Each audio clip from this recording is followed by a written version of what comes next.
தமிழ்நாடு சட்டமன்ற தேர்தல் முடிஞ்சிருச்சு. ஆனால் சிஎம் யாரு? இப்போது ஒரு ஸ்டேட்டில் டோட்டல் சீட்ஸ் இருக்கும்ல, அதாவது நம்ம தமிழ்நாட்டில் 234 சீட் இருக்குது. அதில் மெஜாரிட்டி வின் பண்ண வேண்டியது 118. ஒருவேளை மெஜாரிட்டி வின் பண்ணலன்னா என்ன நடக்கும்? அந்த சிச்சுவேஷனுக்கு பேர் தான் ஹங் அசெம்பிளி. பார்ட்டி ஏவும் 118 எடுக்கலை, பார்ட்டி பியும் 118 எடுக்கலை, பார்ட்டி சியும் 118 எடுக்கலை. இந்த மாதிரி சிச்சுவேஷனில் ஒரு சிங்கிள் பார்ட்டினால் கவர்மெண்ட்டை ஃபார்ம் பண்ண முடியாது. Oh my God. இந்த சிச்சுவேஷனை தான் டெட்லாக்னு சொல்லுவாங்க. இதை தான் நம்ம ஹங் அசெம்பிளி அப்படின்னு சொல்கிறோம். இந்த மாதிரி சிச்சுவேஷனில் என்ன நடக்கும் அப்படின்னா, இந்த 3 பார்ட்டிலையும் மெஜாரிட்டியாக இருக்கிறவங்க மிச்சம் இருக்கிற பார்ட்டிஸ் கிட்ட சப்போர்ட் கேட்பாங்க.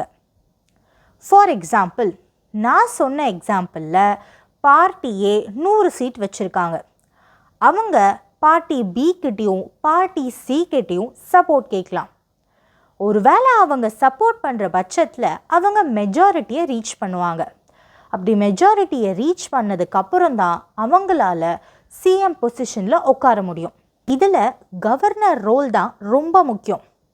ஆல்ரெடி நான் சொன்ன வீடியோவில் ஆர்டிக்கல் 164 பற்றி மென்ஷன் பண்ணியிருப்பேன். இது கவர்னரோட பவர். இந்த பவர் மூலமாக அவர் எந்த பார்ட்டி மெஜாரிட்டியை ப்ரூவ் பண்ணதோ அவங்களுக்கு ஆட்சி அமைக்க சான்ஸ் கொடுப்பாரு. இந்த மாதிரி சிச்சுவேஷன் வரும்போது மிச்ச பார்ட்டிஸாக இருக்கக்கூடியவங்களுக்கு வேல்யூ ரொம்ப அதிகமாக இருக்கும். சின்ன சின்ன பார்ட்டிஸ்க்கு கூட இப்போது இம்பார்ட்டன்ஸ் ரொம்ப அதிகமாக இருக்கும். இந்த 118 அப்படிங்கிறது ஒரு மேஜிக் நம்பர். நான் சொன்ன ஸ்மால் பார்ட்டிஸும் இப்போது டைமண்ட் மாதிரி. தமிழ்நாட்டோட சிச்சுவேஷனுக்கு வந்தால் டிராவிடியன் டியோபாலிட்டி ஒடிஞ்சு போச்சு. இது ஒரு நியூ எரா. இப்போது நம்ம நாட்டில் நடந்தது வெறும் பாலிடிக்ஸ் கிடையாது, பீப்புள்ஸ் ரெவல்யூஷன்.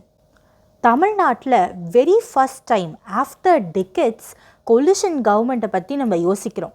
1985க்கு முன்னாடிலாம் எம்எல்ஏஸ் ஈஸியாக ஒரு பார்ட்டிலேருந்து இன்னொரு பார்ட்டிக்கு ஜம்ப் பண்ணுவாங்க, ஷிஃப்ட் பண்ணுவாங்க.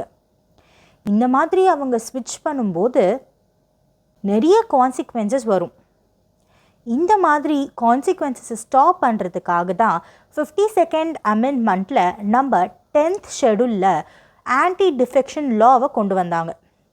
இது என்ன அப்படின்னா, ஒரு எம்எல்ஏ ஒரு பார்ட்டியில் ஜெயிச்சிட்டாங்க அப்படின்னா அதுக்கப்புறம் அந்த எம்எல்ஏ வேற ஒரு பார்ட்டிக்கு ஜம்ப் ஆகுறாரு அப்படின்னா அவரை டிஸ்குவாலிஃபைட் பண்ணிடுவாங்க. இதே 2/3 ஆஃப் எம்எல்ஏஸ் ஒரு பார்ட்டிக்கு சப்போர்ட் பண்ணணும்னு சொல்லி அவங்க ஸ்விட்ச் ஆகும்போது அதை நம்ம டிஃபெக்ஷனுக்குள்ளே கொண்டு வர மாட்டோம்.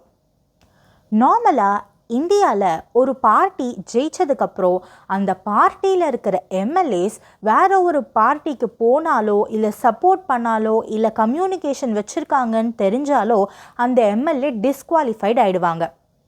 மேபி வெளியிலேருந்து அவங்க சப்போர்ட்டை கொடுக்கலாமே தவிர மெம்பர் ஆஃப் த பார்ட்டியாக அவங்களால ஆக முடியாது. ஃப்ளோர் டெஸ்ட் நடக்கிறப்போ if a party whips then அங்கே ஆன்டி டிஃபெக்ஷன் லா உள்ளே வரும். ஒரு பார்ட்டி இன்னொரு பார்ட்டிக்கு சப்போர்ட் பண்ணலாம், ஆனால் எந்த பார்ட்டி சப்போர்ட் பண்ணுதோ அந்த பார்ட்டியோட எம்எல்ஏஸ் அது உள்ளே தான் இருப்பாங்க. இது டிஃபெக்ஷன் கிடையாது. இப்போ ஒரு பர்டிகுலர் எம்எல்ஏ அவரோட பார்ட்டியை விட்டுட்டு வேற ஒரு பார்ட்டிக்கு சப்போர்ட் பண்ணாலோ இல்லை போனாலோ இல்லை ஓட் பண்ணாலோ, அதாவது அவங்களோட பார்ட்டியோட இன்ஸ்ட்ரக்ஷன்ஸ்க்கு அகெயின்ஸ்டாக ஓட் பண்ணாலோ அவர் டிஃபெக்ஷனுக்குள்ளே வருவார். அவர் டிஃபெக்டராக கன்சிடர் பண்ணப்படுவார் அண்டர் ஆன்டி டிஃபெக்ஷன் லா. அவர் டிஸ்குவாலிஃபை ஆகிடுவார். உங்களுக்கு இன்னும் தெளிவாக புரிகிற மாதிரி சொல்லணுன்னா ஒரு எக்ஸாம்பிள் வச்சு சொல்கிறேன். பார்ட்டி ஏ 90, பார்ட்டி பி 20. இப்போ டோட்டலாக தேவைப்படுற சீட்ஸ் 117. இப்போது ஃபார் எக்ஸாம்பிள் பார்ட்டி பி நான் பார்ட்டி ஏக்கு சப்போர்ட் பண்ணுறேன் அப்படின்னு சொன்னாங்கன்னா அது ஆன்டி டிஃபெக்ஷனுக்குள்ளே வராது. அது லீகல் அண்ட் ஃபார்மல். இதே பார்ட்டி பியில் இருக்கிற 5 எம்எல்ஏஸ் நாங்கள் பார்ட்டி ஏக்கு சப்போர்ட் பண்ணுறோன்னு தனியாக சொல்லும்போது இதுதான் ஆன்டி டிஃபெக்ஷன் லாக்குள்ளே வரும். அண்ட் அந்த 5 எம்எல்ஏஸும் டிஸ்குவாலிஃபைட் ஆகிடுவாங்க. நான் சொன்ன மாதிரி நம்ம நாட்டில் இப்போது இருக்கிற சுச்சுவேஷன் ஒரு ஹங் அசெம்பிளி சுச்சுவேஷன். நம்ம நாட்டில் இப்போது இருக்கிற சுச்சுவேஷன் ஒரு நியூ எரா சுச்சுவேஷன் தான். ஆனால் இந்த சுச்சுவேஷன், இந்த எரா நம்மளுக்கு ப்ராக்ரெஸை கொடுக்குமா இல்லை கயோஸாக இருக்குமான்னு நம்ம பொறுத்திருந்து தான் பார்க்கணும். ஸோ இந்த மாதிரி நம்ம நாட்டில் நடக்கிற விஷயங்கள், லீகல் அப்டேட்ஸ், லாஸை ரொம்ப ஈஸியாக புரிஞ்சுக்கவும் தெரிஞ்சுக்கவும் நம்மளோட ஆர்டிஸ்டிக் அட்வொகேட் பேஜை இன்ஸ்டாகிராமில் ஃபாலோ பண்ணிக்காங்க. மறக்காமல் நம்மளோட ஆர்டிஸ்டிக் அட்வொகேட் யூடியூப் சேனலையும் லைக், கமெண்ட், சப்ஸ்கிரைப் பண்ணிக்கோங்க.